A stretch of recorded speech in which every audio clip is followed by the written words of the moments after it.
Hi dear friends, അസ്സലാമു അലൈക്കും, നമസ്കാരം. Welcome back to my channel. എല്ലാവർക്കും സുഖമായിരിക്കുമെന്ന് കരുതുന്നു.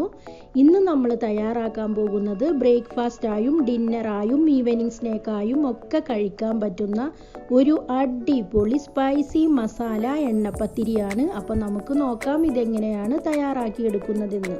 നമ്മുടെ സ്പെഷ്യൽ സ്പൈസി മസാല എണ്ണപ്പത്തിരി തയ്യാറാക്കിയെടുക്കാൻ വേണ്ടി ആദ്യം നമുക്കൊരു ചെറിയ മസാല തയ്യാറാക്കിയെടുക്കാം. അതിനു വേണ്ടി നമ്മുടെ പാൻ ഇതാ ഇവിടെ നന്നായിട്ട് ചൂടായി വന്നിട്ടുണ്ട്. ഇതിലേക്ക് നമുക്ക് 1 ടേബിൾ സ്പൂൺ അളവിലുള്ള വെളിച്ചെണ്ണ ഒഴിച്ചു കൊടുക്കാം. വെളിച്ചെണ്ണ തന്നെ യൂസ് ചെയ്യണം, എങ്കിലേ നമ്മുടെ ഈ ഒരു മസാല പത്തിരിക്ക് സൂപ്പർ ടേസ്റ്റ് കിട്ടുകയുള്ളൂ. വെളിച്ചെണ്ണ നന്നായിട്ട് ചൂടായി വരുമ്പോൾ നമ്മൾ ഇതിലേക്ക് ചേർത്ത് കൊടുക്കുന്നത് ഒരു സവാള നൈസായിട്ട് കട്ട് ചെയ്തതാണ്. സവാള അല്ലെങ്കിൽ ചെറിയ ഉള്ളി കുറച്ചധികം തന്നെ ഇതുപോലെ ചെറുതായിട്ട് കട്ട് ചെയ്തിട്ട് ചേർത്ത് കൊടുത്താലും മതി. ഇനി നമ്മൾ ഇതിലേക്ക് ചേർത്ത് കൊടുക്കുന്നത് കുറച്ചധികം തന്നെ കറിവേപ്പില നൈസായിട്ട് കട്ട് ചെയ്തതും കൂടിയാണ്. കറിവേപ്പില കൂടി ചേർത്ത് കൊടുത്തതിന് ശേഷം നമുക്ക് ഈ സവാളയും കറിവേപ്പിലയും കൂടി വെളിച്ചെണ്ണയിലിട്ടൊന്ന് ചെറുതായിട്ട് വഴറ്റിയെടുക്കാം. സവാളയും കറിവേപ്പിലയും വഴറ്റിയെടുത്തതിന് ശേഷം നമ്മൾ ഇതിലേക്ക് ചേർത്ത് കൊടുക്കുന്നത് ചില്ലി ഫ്ലേക്സ് ആണ്. അതായത് ഉണക്കമുളക് ചതച്ചത് 2 ടീസ്പൂൺ മുഴുവനായിട്ടും ഉണക്കമുളക് ചതച്ചത് കൂടി ചേർത്ത് കൊടുക്കാം.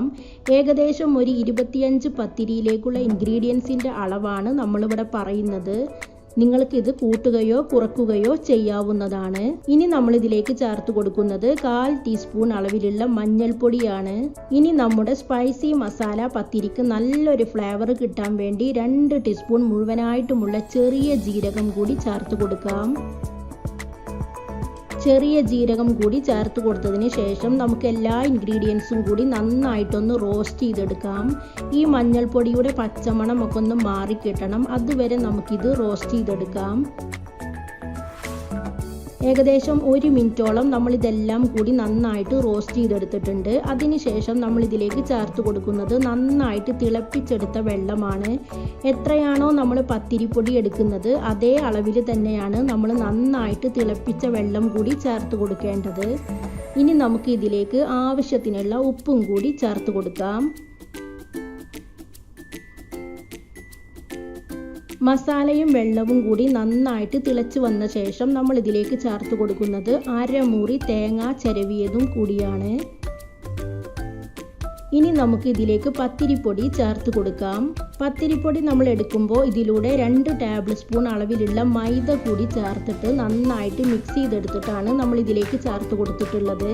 മൈദ കൂടി ചേർത്ത് കൊടുക്കുകയാണെങ്കിൽ നമ്മുടെ ഈ ഒരു സ്പെഷ്യൽ പത്തിരിക്ക് നല്ലൊരു സോഫ്റ്റ്നെസ് കിട്ടും. ഇപ്പം നമ്മുടെ പത്തിരിക്കുള്ള മിക്സ് ഇവിടെ തയ്യാറായിട്ടുണ്ട്. ഇനി ഇതൊരല്പം ചൂടാറുന്നത് വരെ വെയിറ്റ് ചെയ്യാം. ഇപ്പം നമ്മുടെ മിക്സ് ഒരല്പം ചൂടാറിയിട്ടുണ്ട്. ഒരുപാട് ചൂടാറാൻ വേണ്ടി വെയിറ്റ് ചെയ്യരുത്. തണുത്ത് പോയാൽ പിന്നെ ഇത് കുഴച്ചെടുക്കാൻ നമുക്ക് ബുദ്ധിമുട്ടായിട്ട് വരും. ഇനി ഇത് നമുക്ക് നല്ല സോഫ്റ്റായിട്ട് കുഴച്ചെടുക്കാം.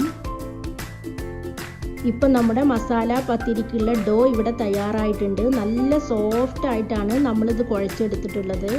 അതിനുശേഷം നമ്മളിത് 2 ആക്കിയിട്ടുണ്ട്. ഇനി നമുക്ക് ഇതിൽ നിന്നും ഒരു ഡോ എടുത്തിട്ട് പരത്തിയെടുക്കാം. പരത്തിയെടുക്കാൻ വേണ്ടി നമുക്ക് കൗണ്ടർ ടോപ്പിൽ ഒരല്പം അരിപ്പൊടി ഇട്ട് കൊടുക്കാം. അതിനുശേഷം നമുക്കൊരു ഡോ എടുത്ത് ഒന്ന് ചെറുതായിട്ട് പ്രസ് ചെയ്ത് കൊടുക്കുക. ഇനി നമുക്ക് റോളർ വെച്ച് ഇത് പരത്തിയെടുക്കാം. അത്യാവശ്യം കട്ടിയോട് കൂടി തന്നെ വേണം ഇത് പരത്തിയെടുക്കാൻ. സാധാരണ നമ്മൾ വെളിച്ചെണ്ണ പത്തിരിയൊക്കെ ഉണ്ടാക്കുമ്പോൾ എങ്ങനെയാണോ ആ ഒരു രീതിയിൽ തന്നെയാണ് നമ്മൾ ഇതും കട്ട് ചെയ്തെടുക്കുന്നത്.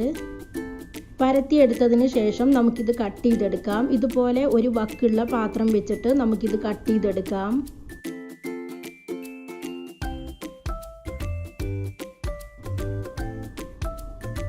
ഇപ്പം നമ്മുടെ ഒരു സ്പൈസി മസാല പത്തിരി ഇവിടെ ഷേപ്പ് ചെയ്തെടുത്തിട്ടുണ്ട്. അത്യാവശ്യം നല്ല കട്ടിയോട് കൂടി തന്നെയാണ് നമ്മളിത് ഷേപ്പ് ചെയ്തെടുത്തിട്ടുള്ളത്.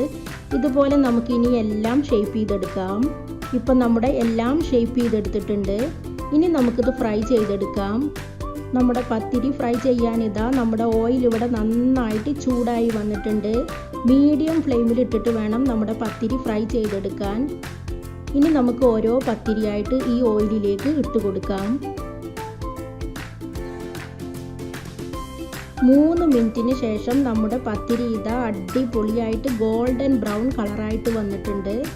എല്ലാവരും ട്രൈ ചെയ്ത് നോക്കണം. എൻ്റെ വീഡിയോകളും റെസിപ്പികളും നിങ്ങൾക്ക് ഇഷ്ടമാവുന്നുണ്ടെങ്കിൽ സബ്സ്ക്രൈബ് ചെയ്യാൻ മറക്കരുത്.